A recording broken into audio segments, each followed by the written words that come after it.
السلام علیکم، میرا نام ہے آمنہ صدام اور آپ دیکھ رہے ہیں مائی ٹی وی۔ کیا حالت جنابت میں فجر ہو جائے تو روزہ صحیح ہے یا نہیں، جائز ہے یا نہیں؟ یہ ایسی بات ہے کہ ہم لوگ شرم سے یہ سوال نہ تو پوچھتے ہیں نہ ڈسکس کرتے ہیں اور روزہ چھوڑ دیتے ہیں، حالانکہ اسلام میں اس کی پراپر ڈیفینیشن حدیث میں اس کو بتایا گیا ہے، ایکسپلین کیا گیا ہے، نہ صرف حدیث میں بلکہ قرآن پاک میں بھی موجود ہے۔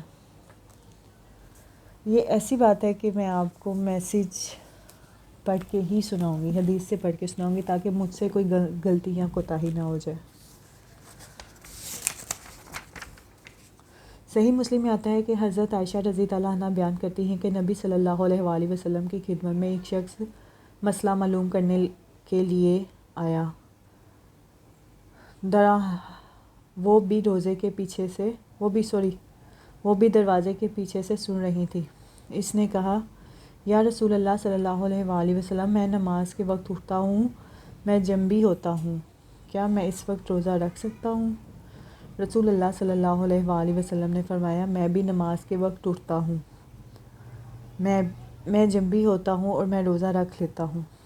اس نے کہا، یا رسول اللہ صلی اللہ علیہ وآلہ وسلم، ہم آپ کی مثل کب ہیں؟ اللہ تعالیٰ نے تو آپ کے اگلے پچھلے ذنب کی مغفرت کر دی ہے۔ آپ نے فرمایا، باخدا مجھے یہ امید ہے کہ میں تم سب سے زیادہ اللہ تعالیٰ سے ڈرنے والا ہوں، اور جن چیزوں سے بچنا چاہیے ان کا میں تم سب سے زیادہ علم رکھتا ہوں۔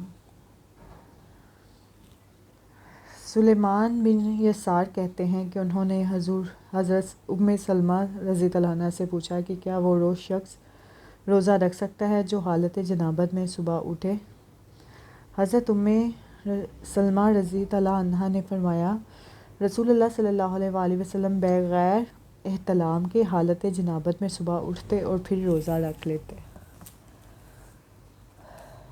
کنٹرول کی بات ہے، اور یہ ایسی بات ہے جس میں موسٹلی ہم شرم کھا جاتے ہیں کہ آیا جائز ہے کہ نہیں، اور اگر آپ کا کنٹرول ہے، آپ اوائڈ کرتے ہیں تو اچھی بات ہے، لیکن اگر آپ کا کنٹرول ہے تو آپ روزے کی نیت کر سکتے ہیں۔ اس کے بعد کہا گیا ہے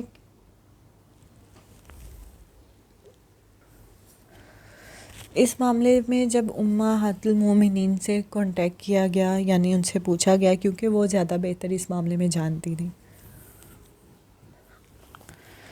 تو انہوں نے فرمایا، رجوع کیا، کیونکہ اس چیز کو زواجات مطہرات زیادہ بہتر جانتی تھیں۔ علاوہ ازیں حضرت عائشہ اور ام سلمہ کی روایت قرآن مجید کے مطابق ہے، کیونکہ قرآن مجید میں طلوع فجر تک کھانے پینے اور عمل ازواج کی اجازت ہے۔ قرآن مجید میں ہے، اللہ تعالیٰ فرماتا ہے، اپنی بیویوں سے عمل ازدواج کرو، اور اللہ تعالیٰ نے تمہارے لیے جو اولاد مقدر کر دی ہے اس کو تلاش کرو، اور کھاتے پیتے رہو حتیٰ کہ سفید دھاگا کالے دھاگے سے ممتاز ہو جائے، یعنی فجر ہو جائے۔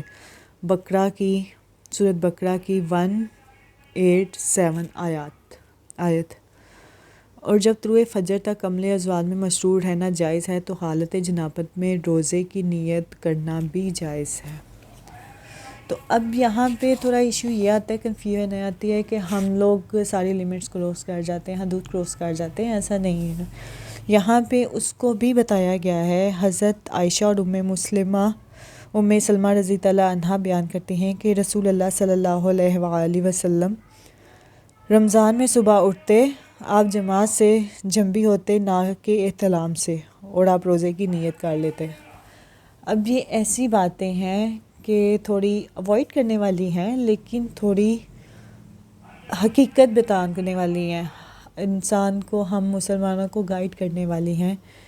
تو بہتر یہ ہے کہ آپ نیت کر سکتے ہیں، لیکن بہتر یہی ہے کہ اوائڈ کریں، کیونکہ ہم لوگ نہ تو ان جیسے پاک صاف اور اچھے، مطلب کہہ لیں کہ اتنے زیادہ نیک لوگ نہیں ہیں، ہم ان کے پاؤں کی دھول کے بھی برابر نہیں ہیں۔ تو نیت کرنا تو جائز ہے، روزہ بھی جائز ہے، بشرطِ یہ کہ احتلام نہ ہو۔ امید ہے آپ کو آج کا ٹاپک اچھا لگا ہوگا، آپ کو انفارمیشن ملی ہوگی۔ بہتر یہی ہے کہ اوائڈ کریں، کیونکہ ہم لوگ ان کی طرح نہیں ہیں، ہم لوگ ان کی طرح نیک نہیں ہیں۔ ہم لوگ بیسکلی کچھ بھی نہیں ہیں۔ امید ہے آپ کو آج کا ٹاپک اچھا لگا ہوگا۔ آئندہ کے لیے اللہ حافظ۔